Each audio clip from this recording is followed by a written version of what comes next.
समानता का अधिकार तो इन लोगों ने लाने ही नहीं दिया। सरकारें जितनी भी आई गई, कहाँ किसी को पढ़ने दिया।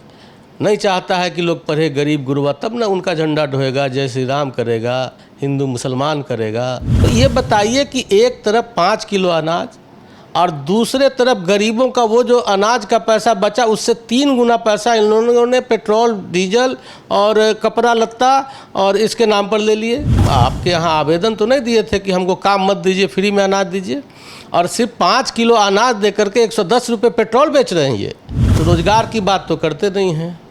रोज़गार अगर रहता तो मुफ्त का अनाज 5 किलो चावल और 2 किलो गेहूँ पर किसी का जीवन चल जाएगा।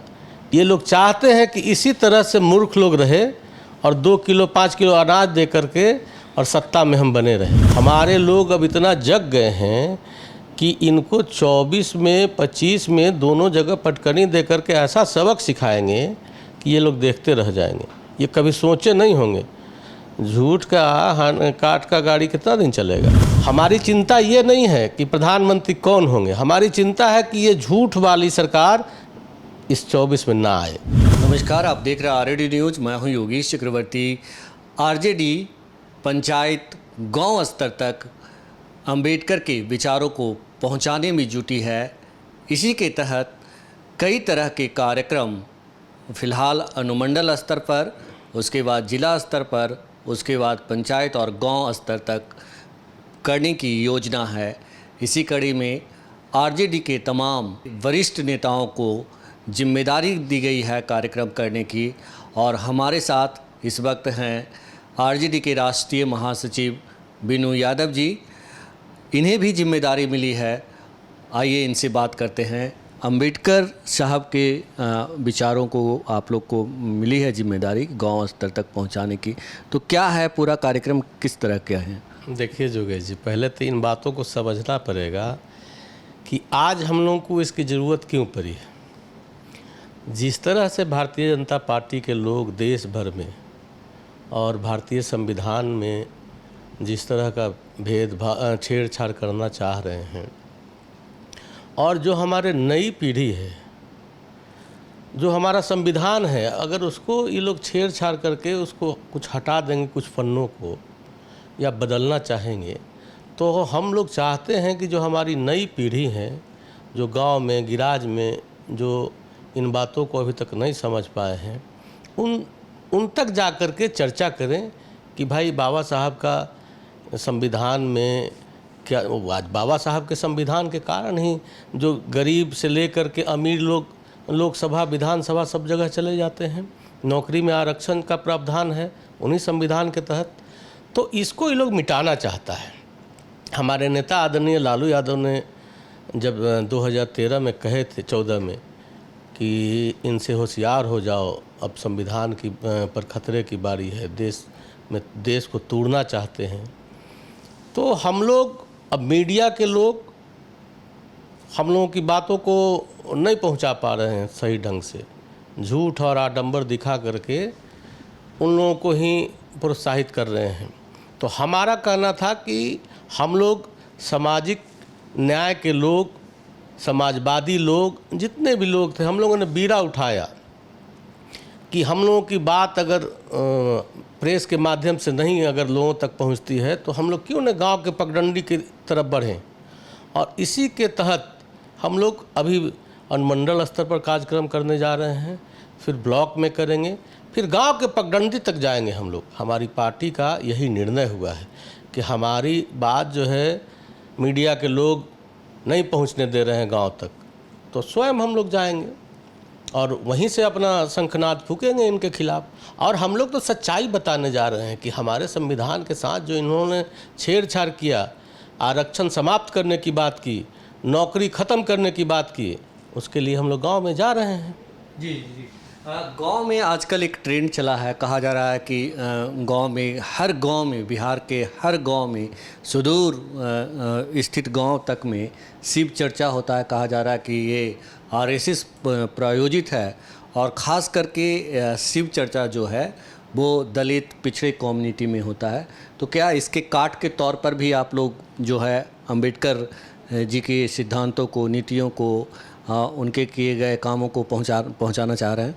देखिए, बाबा साहब ने कहा था कि शिक्षा एक ऐसी शेरनी का दूध है कि पियो। तो ये लोग क्या चाह रहे हैं? ये लोग चाह रहे हैं कि जो हमको अभी समानता का अधिकार अगर मिलती, शिक्षा में समान अधिकार अगर हमको मिला रहता, तो आज हम जो आरक्षण की मांग करते हैं, समानता का अधिकार तो इन लोगों ने लाने ही नहीं दिया।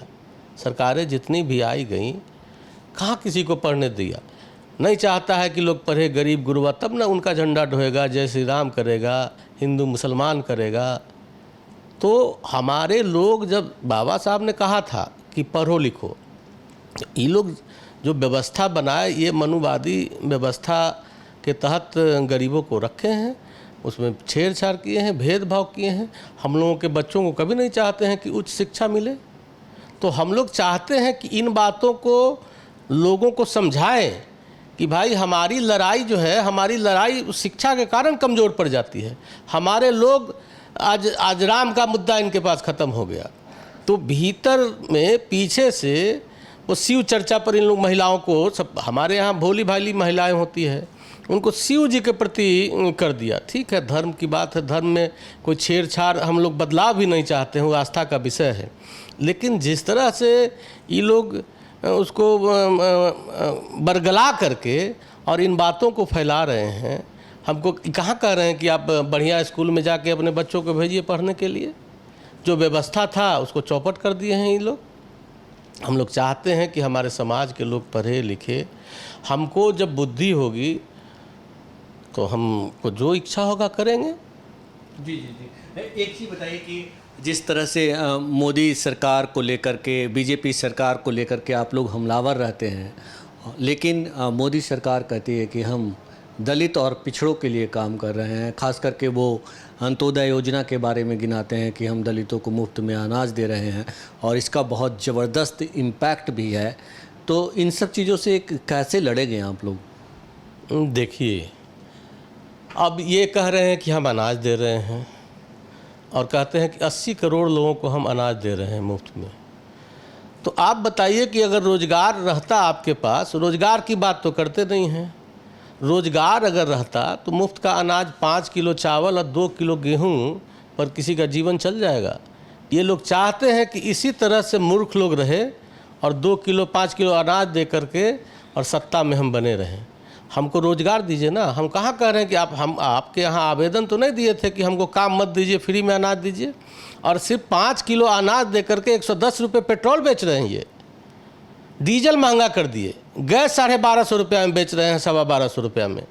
तो ये बताइए कि एक तरफ 5 किलो अनाज और दूसरे तरफ गरीबों का वो जो अनाज का पैसा बचा उससे 3 गुना पैसा इन लोगों ने पेट्रोल, डीजल और कपड़ा लत्ता और इसके नाम पर ले लिए। तो अब बताइए कि इनका, जब हमारे लोग जान जाएंगे कि हमको 5 किलो अनाज दे करके बेवकूफ़ बना रहे हैं, तो नहीं लेगा इनका अनाज ना। ये लोग तो देख रहे हैं कि ये लोग रोज़गार की बात ना करें, तो इसलिए बरगलाने के लिए 5 किलो अनाज, 2 किलो गेहूं और 5 किलो चावल, इससे क्या हो जाएगा? उससे जीवन किसी का नहीं भविष्य को ये लोग अंधकार में, गरीबों के भविष्य को अंधकार में और ठेल दिए हैं। जिस तरह से आप लोग गांव स्तर तक अंबेडकर साहब की नीतियों को ले जा रहे हैं, लेकिन जितना इम्पैक्ट है शिव चर्चा का और अंत्योदय योजना का, जो मुफ्त में अनाज मिल रहा है, उस योजना का जितना इम्पैक्ट है खास करके दलित समाज पे और जो गरीब तबके के लोग हैं, वो मोदी करते हैं। ये बताइए कि आप लोग की तैयारी, क्या आप लोग को ये अनुभव हो रहा है कि 2024 के लोकसभा चुनाव में अगर लोगों को जागरूक नहीं करेंगे तो हम पिछड़ जाएंगे? हमारे लोग जागरूक हैं और हमारा कोई आदमी मोदी नहीं करता है। वो तो कुछ मीडिया घराना जो लोग हैं वही लोग उनसे मोदी करवा रहा है। हमारे लोग मोदी नहीं करते हैं। हमारे लोग अब इतना जग गए हैं कि इनको 24 में 25 में दोनों जगह पटकनी दे करके ऐसा सबक सिखाएंगे कि ये लोग देखते रह जाएंगे। ये कभी सोचे नहीं होंगे झूठ का काट का गाड़ी कितना दिन चलेगा। तो ये लोग को जनता पहचान गई है। इस बार मजिस्ट्रेट चेकिंग में पकड़ा गए हैं लोग।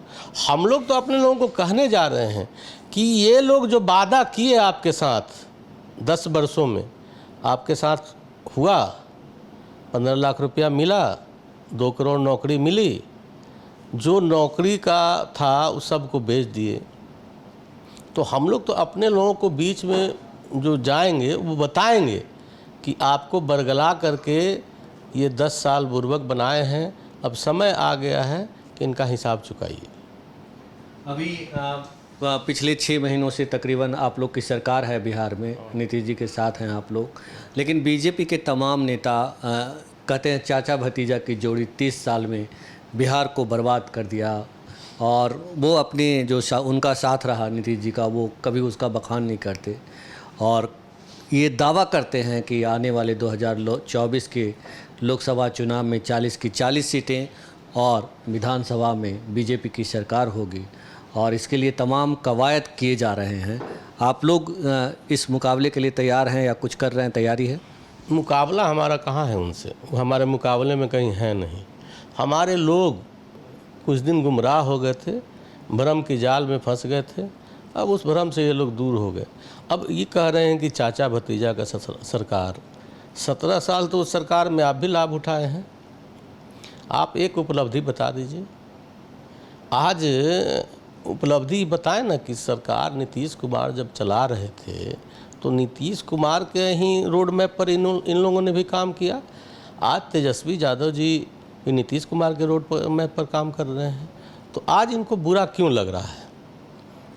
उसमें तो कोई एजेंडा में कोई फेर बदल नहीं हुआ है। और आज इनको तकलीफ़ हो रहा है कि 2 बैकवर्ड का चेहरा एक साथ हुआ है, तो हमारा जो है पिछड़ा और अति पिछड़ा और दलित जो वोट है उस पर नहीं चलेगा हमारा कोई जादू, इसलिए इन लोगों को दर्द हो रहा है। और चचा भतीजा को जो बदनाम कर रहे हैं इन्हीं कारणों से कर रहे हैं। अभी मुख्यमंत्री नीतीश कुमार जो है पश्चिम बंगाल कोलकाता जा कर के मुख्यमंत्री ममता बनर्जी से मिली, उसके बाद समाजवादी पार्टी के राष्ट्रीय अध्यक्ष अखिलेश यादव से मिले। दोनों ने इनका समर्थन किया और कहा कि हम साथ में हैं आपकी योजना अच्छी है कि आप विपक्ष को एकजुट करना चाहते हैं। दोनों ने सॉलिडेरिटी दिखाई है इनके साथ। लेकिन बीजेपी के जो तमाम नेता हैं, छोटे से लेकर बड़े तक, ये कह रहे हैं कि नीतीश जी ऐसे मतलब बारात के सहवाला बनने की कोशिश कर रहे हैं जहां प्रधानमंत्री के कई दावेदार हैं और कई पूर्व प्रधानमंत्री और पूर्व मुख्यमंत्री जो है इसके दावेदार हैं। क्या कहेंगे आप? यहाँ पर योगेश जी एक चीज़ हम बताना चाहते हैं कि नीतीश कुमार कभी नहीं कहे हैं कि हम प्रधानमंत्री के दावेदार हैं।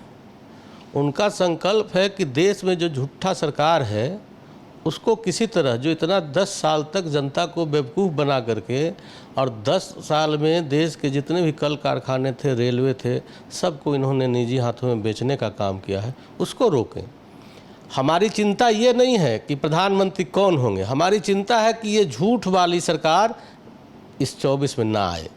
हमारी चिंता ये नहीं है, उधर होगा, समय आएगा तो हम लोग नेता का चुनाव हो जाएगा। हमारे नीतीश कुमार जी ने कहा है कि मैं प्रधानमंत्री का दावेदार नहीं हूँ। ये लोग तो लोगों को भ्रम में डाल रहे हैं ना, इन लोगों को भ्रम, ये नहीं पच रहा है कि कोई पिछड़ा का बेटा भारत का प्रधानमंत्री और बिहार का नेता जाए भारत का प्रधानमंत्री बने। ये लोग नहीं चाह रहे हैं बीजेपी वाले।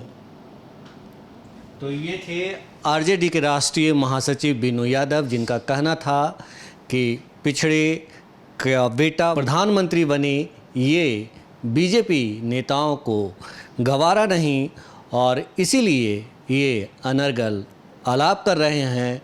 लेकिन जो महागठबंधन है वो भी बीजेपी की चाल को समझ रहा है और यही कारण है कि ये लोग, न सिर्फ आरजेडी के लोग बल्कि जेडीयू के लोग भी, नेता भी गांव-गांव तक अंबेडकर की नीतियों को और सिद्धांतों को पहुंचा रहे हैं। मतलब साफ है कि 2024 के लोकसभा चुनाव के लिए महागठबंधन भी कमर कस चुका है। योगेश चक्रवर्ती, आरएडी न्यूज़, पटना।